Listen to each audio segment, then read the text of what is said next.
Alright, so I've gotten a few questions on my setup here. I've done this take a few times. I'm not going to do any edits. It's just going to be straight walkthrough. Let me see if I can be as concise as possible about what's going on here with the lift, the drop kit, and the Viscous coupler. So to start off with the Viscous coupler on a CRV, basically what you're doing, and the easiest way to explain, is a CRV diff is wet clutch assist. Okay, you have clutch packs in there that pitch together and grab and engages your all-wheel drive with buildup in viscosity, right? Well, as a lot of you know, if you've ever driven in sand, you get that howling sound. It's those clutch packs slipping. It's your rear not really engaging, okay? It's a really poor setup. They've improved the clutch pack designs on newer model CRVs and Honda Elements. But one way to get around it is to pin the clutch packs. You see a few videos out there about people doing it. You can go to my Instagram. I have a good picture of there on the clutch pack that I have pinned for this. I would like to do a video on it, but I'm not going to spend 80 bucks at LKQ for a clutch pack, you know, just to pin it just for a video. So maybe at some point I get my hands on one and then I can do it again to show you. Do not get it welded and then drill like you see in a lot of the videos, because you're gonna leave shavings in there. It's gonna gunk stuff up. Do it properly, and it'll last you. Don't cut corners. All right, so I'm running the wagon Viscous coupler. If I can get it to the other side, you'll be able to see it. But let me show these while I'm back here. So this is the 1.5 inch drop kit that HRG just came out with. They're the ones up there. Don't pay any attention to those. You'll get the ones that are powder coated like this, so don't even bother worrying about that. I'm running Bilstein struts. Okay, all my Nemo springs, supposed to give a little bit of a lift. I'm also running the 2.5 inch HRG strut spacers with the adjustable upper control arms there in the rear from Wicked Tuning, and the toe arms are also from Wicked Tuning. Okay, real quick while I'm right here. Get these, before you install yours, if you have a lifted CRV, trim this down, because you will have toe out. You'll have toe out. You'll max it out, and you won't be able to get into spec,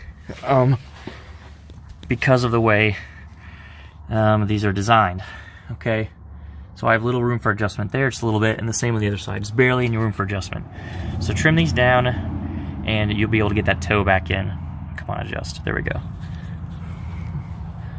All right, so on my diff here, my pin clutch pack, and here's the wagon drive shaft. I have all new U-joints on this. Just got this back from the driveline shop. Any driveline shop worth their salt is going to be able to do this, okay? You don't need to buy those $300 spacers. I literally had this done for 200 bucks exactly. Didn't need to buy any stupid spacers or adapters or anything dumb like that. That's just another point for failure. Have it done properly, and you'll have serviceable U-joints, 1310 spicers, and it's the same for the other ones. No modifications for this one. Just get a 1310 spicer U-joint, and it'll fit perfectly into the rear diff there, and the same for the transfer case in the front. They'll fit right up, no modifications. This one, however, needed to have a flange face machined, so it would fit into this bit for the wagon, RT4WD drive wagon Viscous coupler there.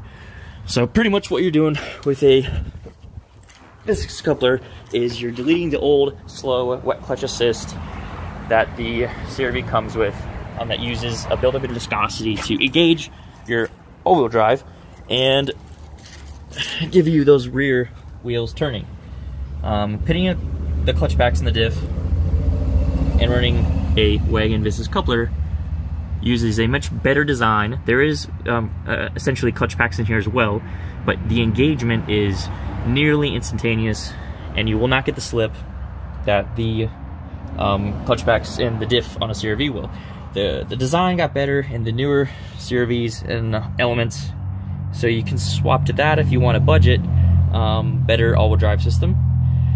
But this is the better option for that if you want to spend a little bit of coin and invest in a Viscous coupler setup. You don't have to spend a lot of money if you get the Freelander one. I don't know how it mounts up.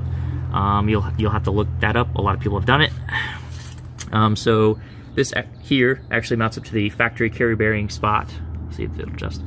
That the CRV drive shaft came with, and then right here, all you have to do is drill little axis holes, throw a nut in, and just throw a spacer on. 1.5 inch spacers for that as well. You will also need spacers for the what are these? The guards, drive shaft guards. Okay, your exhaust. When you keep dropping the subframe, it brings the drive shaft closer and closer to the exhaust. So I have this little section you can see here. It was welded and dropped to give me extra clearance. Pay no attention to my spray paint job on the exhaust. It was because the outside was starting to rust. It's a cheap unit off Amazon, and the outside was starting to rust, so I wanted to prevent it from completely rusting out and give me a little extra life on it. So yes, it is painted. No, I do not care. There are the trailing arm spacers, 1.5 inch by HRG. Siberian bushings there. I actually went on an angle that popped out the rubber from the metal ring one time when I was off-road, so now that's not even really attached. I have the rear disc conversion. One day I'll make a completely separate video just for that. Greg Rawls makes the brackets for the conversion, and he has all the info on the CRV RD1 Facebook group. So Bill's chain struts here in the rear with these, and you can tell I have a little room for adjustability in the back because I shortened the toe arm there. All right, so here's a look from the back going to the front. You can start seeing my spacers here. Let me wiggle my way up to the front. Recently what I did is I took these brackets off and I treated them and sprayed them because they were starting to rust. It's a common thing. This is a Maryland car, but it was just kept very well. That's why you're not seeing a lot of rust. And then I have also done a lot of rust repair, and it is looking really good. So I don't want to hear those excuses, well, my CRV's too rusty. Well, deal with it, because they're old cars. What are you gonna do? 1.5 inch spacers there, 1.5 inch spacers there. I am not sure when the kit is going to be available. I know there's 1 or 2 more things that is going to be worked out with them. I am no way, there's no way for me to know that. You'll have to message Ben Huffman at HRG Engineering, and not his Facebook. Go to his website and get his information out there. He does not check his Facebook, so you will never get a response. I think he said that on his group. So just know that going into it. You've been warned. So here's the 1310 U-joint there, 1310 spicer, and it goes in, mates straight onto the face of that transfer case right there. The reason you did not do a straight axle to your rear diff is because this transfer case was never meant to deal with what we're asking it to do, okay? These break. A lot of people have those billet ones that they've been running. These cars were never meant to be kept locked into four-wheel drive. Just realize that. Realize that these cars need some help when it comes to trying to improve your all-wheel drive system, okay? All right, so you see that axle angle?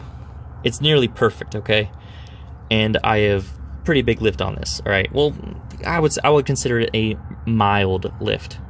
But my axle angle is perfect because I have done the 1.5 inch drop.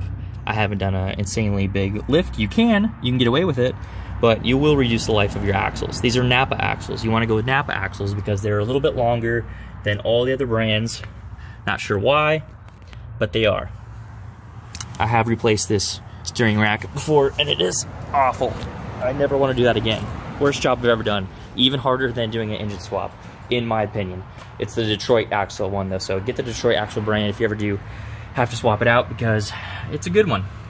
So there's your steering rack extension. The HRG will include in the kit. Here's the post mount 1.5. You can barely see it. It's okay. Let me get my finger over here. Boom, right there. You can see it. There's the transmission side.